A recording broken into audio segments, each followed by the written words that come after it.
Hello मित्रों, जय मां मशानी मेरडी। आप सबके लिए मैं रोज़ बेहतरीन साधनाएं लाता रहता हूं, तो उसी के सिलसिले में मैं आज आपके लिए मुंजा साधना लेकर आया हूं। हाँ, आपको हमारा चैनल अगर अच्छा लगता है तो लाइक शेयर सब्सक्राइब करिए, ठीक है। क्योंकि आप जब सब्सक्राइब करेंगे तो मैं गुप्त से गुप्त जो जानकारी लाऊंगा उससे आपका लाभ होगा और आपको गुप्त से गुप्त शक्तियों के बारे में पता चलेगा। मैं और आपको आज बताऊंगा मुंजा शक्ति के बारे में कि मुंजा क्या होता है। काफ़ी लोगों को पता नहीं होता कि मुंजा शक्ति क्या है, पर मुंजा आपने शायद देखा होगा कि विक्रम वीरादित्य के पास, ठीक है, राजा विक्रम जो थे उनके पास मुंजा था, ठीक है। और मुंजा क्या है कि महाकाली की जब उनने भक्ति सिद्धि करी थी, महाकाली को जब उनने देखा था, प्रत्यक्ष सिद्धि करी थी राजा विक्रम वीरादित्य ने, तो उनको माता रानी काली ने मुंजा भेंट करा था उनकी सहायता के लिए, उनके सभी सर्व कार्य सिद्धि के लिए, ठीक है। तो मुंजा से आपको पता है कि विक्रमादित्य ने बहुत सारे काम लिए हैं, क्योंकि मुंजा क्या है, मुंजा मायावी शक्ति है एक, और मुंजा महाकाली का बेटा समझ लीजिए आप। और जो महाकाली का बेटा है और जो महाकाली की शक्ति से मिलता है शक्ति है ये, इसमें इतनी पावर रहती है कि किसी को मारने में, वशीकरण में, उच्चाटन में, स्तंभन में, ठीक है, यानी षट कर्म में मुंजा का कोई काट नहीं है। और छोटे मोटे देवी देवता तक को मुंजा अकेला निपटा देता है, क्योंकि माता काली का बेटा है ये, ठीक है। और ये मुंजा अगर किसी पे छोड़ दिया जाए तो मुंजा को कोई छोटा मोटा तांत्रिक नहीं हटा सकता, ठीक है। और कोई लोग कमेंट करेंगे कि मुंजा को अगर हटाना है तो काली माता के मंत्र से हटाएंगे, तो ये भी पॉसिबल नहीं है, क्योंकि उन्हीं का बेटा है। अगर काली माता को मुंजा के ऊपर छोड़ोगे तो मुंजा और भी शक्तिशाली बनता जाएगा, क्योंकि काली माता कभी भी मुंजा को हटाने में काम नहीं करती, वो एक गुप्त शक्ति काम करती है। वो मैं आपको आने वाले वीडियो में बताऊंगा कि मैं मुंजा का उतारा और उसको किस प्रकार करता हूँ। तो आज मैं आपको बताऊंगा मुंजा का साधना विधि, ठीक है। ये बहुत ही गुप्त साधना है, ठीक है। आपको पूरे यूट्यूब पर ये विधान नहीं मिलेगा जो मैं बताऊंगा वो। और ये मुंजा जब आपको सिद्ध होगा, ठीक है, ये सिर्फ 3 दिन में ये मुंजा सिद्ध होगा। 3 दिन के अंदर ये मुंजा आपके सामने हाजिर होगा, ठीक है। और ये साधना बहुत ही बेहतरीन साधना है, ठीक है। एक बार ज़रूर करके देखिए। इसमें आपको ज़रूरत पड़ेगी एक पीपल के पेड़ की, ठीक है। पीपल का पेड़ आपको कोई एकांत जगह पे चयन कर लेना है जहाँ आपके अलावा और कोई पूजा आदि के लिए ना आए 3 दिन तक। पीपल के पेड़ के नीचे आपको एक गुप्त मंत्र बताया जाएगा और 2-3 गुप्त सामग्री बताई जाएगी, ठीक है। तो उसमें आपको सामग्री में ये करना है कि आपको गोरोचन लेना है और गोरोचन से आपको एक यंत्र बनाना है भोजपत्र के ऊपर, ठीक है। और उसको एक लाल कपड़े में बांध कर आपको उसी पेड़ के ऊपर बांध देना है, ठीक है।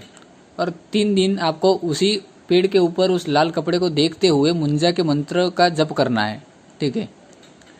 और पहले दिन आप जप करेंगे तो आप मिठाई लेंगे इसके लिए, ठीक है। दूसरे दिन जब आप जप करेंगे तो इसके लिए तामसिक भोग लेके जाएंगे। और तीसरे दिन आप जब इसका लास्टवा दिन होगा तो आपको सात्विक भोग लेके बैठना है और तामसिक भोग भी लेके आपको बैठना है। मिठाई जैसे मिठाई और मांस और शराब, ये 3 चीज़ें आपको तीसरे दिन लेके बैठनी है, ठीक है। हालांकि पहले दिन अगर आपके सामने आ जाए तो मिठाई दे दीजिए इसको, ठीक है। हालांकि 3 दिन में या तीसरे दिन ही आता है, पहले और दूसरे दिन आपके सामने हाजिर होता है, तो आपको इससे बात नहीं करनी है, ठीक है। और मुंजा कैसा दिखता होगा ये भी मैं आपको बता दूं, ठीक है। ये बहुत ही शरारती है और ये बच्चे के माफिक है, ये जो मुंजा शक्ति मैं बता रहा हूँ, ठीक है। ये आपको बहुत ही परेशान कर सकता है, इसकी हंसी डरावनी होगी, ठीक है। और इसका रूप अगर आप देखेंगे तो मुंजा नटखट तो है पर ये मायावी है।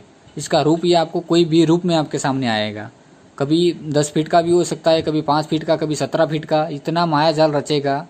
और मुंजा उसी रूप में आपके सामने आपको डराने की कोशिश करेगा जिस चीज़ से आपको ज़्यादातर डर लगता है। आपको सांप से डर लगता है तो आपको लगेगा कि पेड़ से कोई सांप लटक रहा है, ठीक है। ऐसी कोई भी चीज़ जो आपको भय होता है आपको उससे, वो चीज़ आपके साथ घटनाएं होंगी। और 3 दिन आपको कैसे भी करके ये साधना पूर्ण कर लेनी है। तीसरे दिन आपके सामने मुंजा प्रत्यक्ष हाजिर हो जाएगा, ठीक है। साधना की दिशा आपको पश्चिम रखनी है, ठीक है। और साधना का जो आपको मैं बता दूं, आपको जब से ऊपर जो लटका देंगे लाल कपड़ा, तो नीचे आपको एक दीपक रखना है आटे का बना के, और उसके 4 बत्ती वाला दीपक रखना है, ठीक है। और एक गुप्त चीज़ है जो ये साधना करेंगे मेरे से जुड़कर, उनको मैं बता दूंगा अलग से, ठीक है, कि वो चीज़ क्या है, क्योंकि ये कुछ खतरनाक चीज़ें गुप्त, कुछ 2 बातें हैं, 3 बातें जो सामग्री की है वो मैं गुप्त रख रहा हूँ। बाकी मैंने आपको पूरा विधान बता दिया, ठीक है। मंत्र आपको नीचे डिस्क्रिप्शन में मिल जाएगा लिखा हुआ, ठीक है। पर पूरा विधि विधान के बिना ये आप मंत्र ना करें। मुंजा करेगा क्या? मुंजा आपके तमाम कार्य कर सकता है, ठीक है। मुंजा चाहे तो आपको करोड़पति तक बना देगा, पर मुंजा सीमित समय के लिए और सीमित पैसा ला के देता है, जो आपकी जब ज़रूरत के हिसाब से। ये नहीं बन कि आपको मुकेश अंबानी बना देगा, ठीक है। ये साधना मैं आपको सिर्फ ज्ञानवर्धक के लिए बता रहा हूँ कि आपको हर एक साधना का नॉलेज आए कि कितने प्रकार की साधना सिद्धियाँ होती हैं। बाकी ये साधना सिर्फ सिद्ध तांत्रिकों के लिए और सिद्ध साधक के लिए है, क्योंकि बड़े से बड़ा तांत्रिक मुंजा साधना में मात खा जाता है। तो कृपया करके जो नॉर्मल लोग हैं, जो छोटे मोटे साधक हैं, वो दूसरी मेरी साधनाएं देखें, वो करें, ठीक है। बाकी मुंजा साधना नॉर्मल साधक के लिए नहीं है। और आपको कोई भी दिक्कत है, मुंजा है, आपके ऊपर मशान छोड़ा गया है, कोई भी ऊपरी बाधा कुछ भी किरा कराया है, आपको खिलाए पिलाए कुछ भी है, तो आप मुझसे संपर्क करें। मैंने अनुभव सबके डाल रखे हैं, ठीक है, क्योंकि इस प्रकार मैं तंत्र क्रिया का काट करता हूँ, ठीक है। बिंदास आप मेरे से जुड़ सकते हैं और अपना काम करवा सकते हैं। काफ़ी लोगों के मैंने इलाज करे हैं, ठीक है। तो आप जाके देखिए कि मैं किस प्रकार सबके इलाज करता हूँ। जय मां उषानी मेलडी मित्रों, आपको मैं मिलता हूँ दूसरे वीडियो में, और ऐसे ही गुप्त से गुप्त जानकारी मैं आप सबके लिए लाता रहूँगा। धन्यवाद।